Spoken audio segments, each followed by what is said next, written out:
Assalamualaikum warahmatullahi wabarakatuh. Perkenalkan, nama saya Rida Priyanti Dewi, peserta Lansar CPNS gelombang 5 angkatan 13 kelompok 2. Di sini saya akan mereview materi tentang agenda 1, yaitu tentang sikap perilaku bela negara.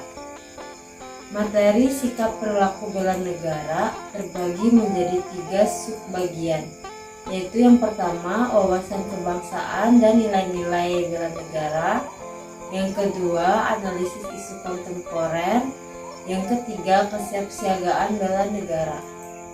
Yang pertama yaitu wawasan kebangsaan dan nilai-nilai bela negara. Wawasan kebangsaan dapat diartikan sebagai konsepsi atau cara pandang yang dilandasi akan kesadaran diri sebagai warga dari suatu negara akan diri dan lingkungannya dalam kehidupan berbangsa dan bernegara. Selanjutnya adalah bela negara.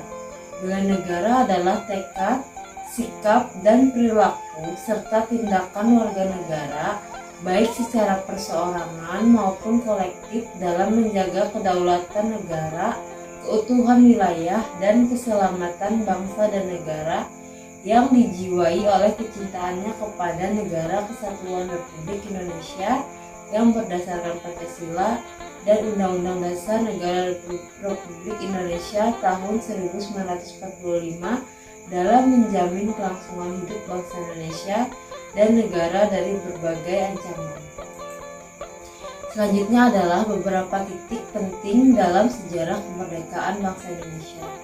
Yang pertama adalah berdirinya Organisasi Budi Utomo pada tanggal 20 Mei 1908. Yang kedua yaitu berdirinya Perhimpunan Indonesia pada tanggal 25 Oktober pada tahun 1908. Selanjutnya yaitu terbentuknya Kongres Pemuda I pada tanggal 30 April tahun 1926.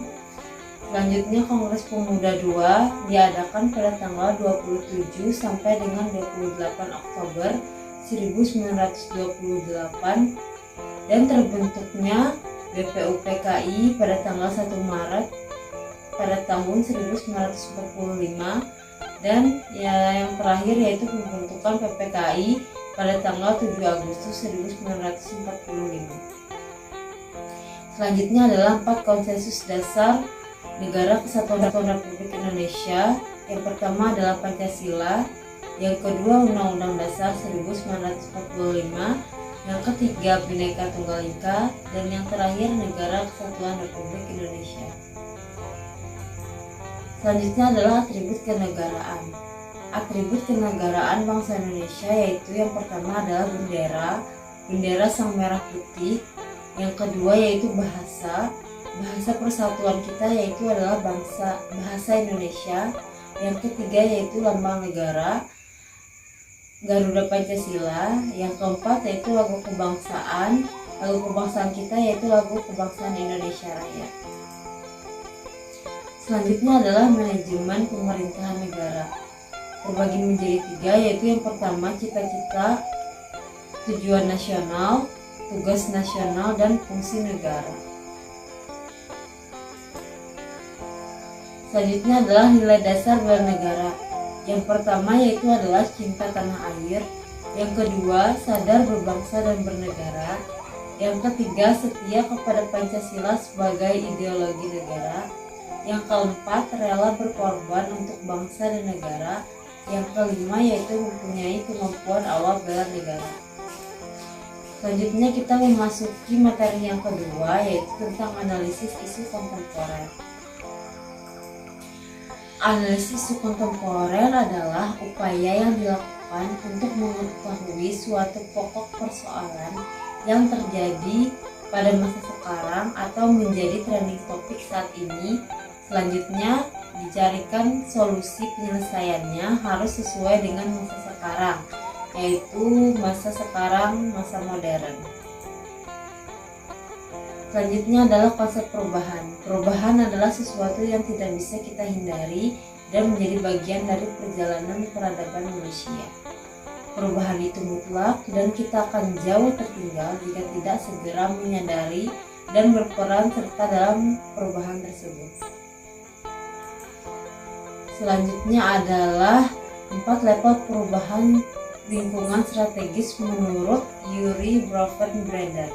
Ada 4 tahapan level perubahan lingkungan. Yang pertama yaitu dari individunya, yang kedua dari masyarakat, yang ketiga dari keluarga, yang keempat dari dunia atau global. Selanjutnya adalah modal insani dalam menghadapi perubahan lingkungan strategis.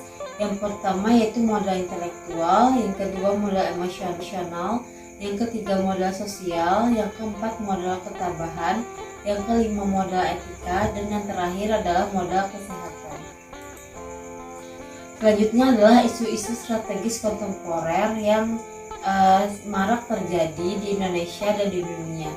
Yaitu yang pertama ada korupsi, narkoba, terorisme, money laundering, hate speech, hoax, cybercrime, dan proxy war. Selanjutnya kita memasuki materi yang ketiga yaitu tentang kesiapsiagaan bela negara. Kesiapsiagaan bela negara adalah suatu keadaan siap siaga yang dimiliki oleh seseorang baik secara fisik, mental maupun sosial dalam menghadapi situasi kerja yang beragam yang dilakukan berdasarkan kebulatan sikap dan tekad secara ikhlas dan sadar disertai kerelaan berkorban sepenuh jiwa raga yang dilandasi oleh kecintaan terhadap Negara Kesatuan Republik Indonesia berdasarkan Pancasila dan Undang-Undang Dasar tahun 1945 untuk menjaga, merawat, menjamin kelangsungan hidup berbangsa dan bernegara. Selanjutnya adalah awal kemampuan bela negara, yaitu ada 4. Yang pertama menjaga kesehatan jasmani dan mental, yang kedua yaitu kesiapsiagaan jasmani dan mental, yang ketiga yaitu etika, etiket, dan moral, yang keempat menjunjung kearifan lokal. Mungkin cukup sekian review yang dapat saya sampaikan. Saya harap kita sebagai calon ASN selalu Saya harap kita sebagai ASN selalu menerapkan tiada hari tanpa bela negara. Terima kasih.